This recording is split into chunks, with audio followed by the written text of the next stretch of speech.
আসসালামু আলাইকুম রহমতুল্লাহ। ঈদে মিলাদুন্নবী উপলক্ষে জুলুস ও মাহফিল নিয়ে একটু আলোচনা করছিলাম। সেই বিষয়ে অনেকে অনেক ধরনের পরামর্শ দিয়েছেন, সবাইকে ধন্যবাদ জানাচ্ছি। আসলে অনেকে সরাসরি এসেও কথা বলেছেন আমার সাথে, তারা বলছেন আপনার কথাগুলো খুবই ভালো, সঠিক কথাগুলো বর্তমান সমাজে অনেকেও বলতে পারা সত্ত্বেও বলে না বিভিন্ন কারণে। আপনি সঠিক কথাগুলো চালিয়ে যান। আসলে আমি মূলত চেয়েছি প্রকৃত সুন্নিপ্রেমী যারা আছে তারা বিভিন্ন সময় আরও কিছু আবেগে সুন্নি এবং কিছু নামদারি সুন্নিয়তের ব্যক্তির কারণে তারা প্রশ্নবিদ্ধ হচ্ছে। তো প্রকৃত সুন্নিপ্রেমী যারা আছে তারা বলতেছেন আমরা কেন প্রশ্নবিদ্ধ হব, তাদের কারণে।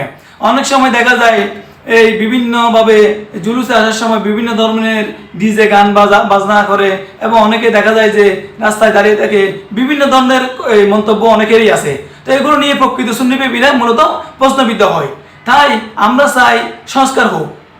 বিগত সময় আমি যে কথাগুলো বলছি হয়তো আগামী দিনে সেগুলো পরিবর্তন আসতেও পারে, কারণ অনেকের মনে এখন এগুলো প্রশ্ন আসতেছে।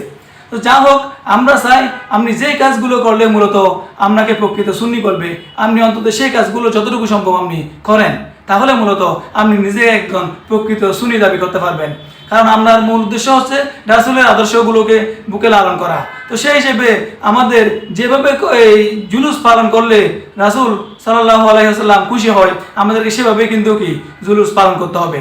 সেজন্য সবার বোঝা উচিত আসলে আমরা যারা প্রকৃত সুন্নিপ্রেমী আছি, রাসূলের আদর্শ বুকে ধারণ করি, আমাদেরকেও সেই বিষয়টা লক্ষ্য রাখতে হবে যাতে আমাদের অন্য কেউ নামদারি সুন্নি বা অন্য কোনো আবেগে সুন্নির কারণে আমাদের প্রশ্নবিদ্ধ হতে না হয়। কারণ সুন্নিয়তের কোনো সমস্যা হলে দেখা যায় সেই সময় ওই নামদারি সুন্নি বা আবেগে সুন্নিরা কেউ থাকে না, তখন ওই প্রকৃত সুন্নিদেরকে ওই সমস্যাগুলো সমাধান দিতে হয়। তখন দেখা যায় আসলে প্রকৃত সুন্নি কারা, নামদারি সুন্নি কারা।